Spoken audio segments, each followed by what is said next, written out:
15. mendea. Mendiko goialdean, Odei eta Arantza artean, artzain batek Ama Birjinarekin egin zuen topo.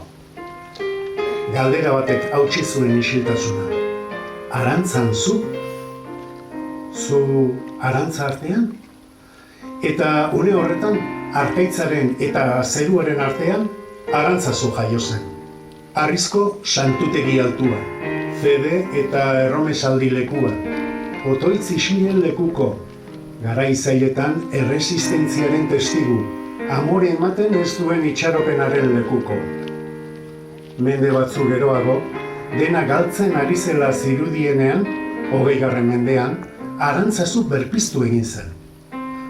Arte modernoaren bidetik berpiztu ere. Garai bat markatu zuten izenen eskutik. Oteiza, Txillida, Bastorretxea, espiritualtasunak eta modernitateak elkarri eskua eman zioten.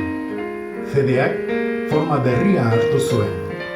Harrian, argi ilunetan, isiltasunean. Eta goialdetik Arantzazu bailarara begiratzen jarraitzen du. Eta gogorazten digu, sinistea, sortzea ere badela.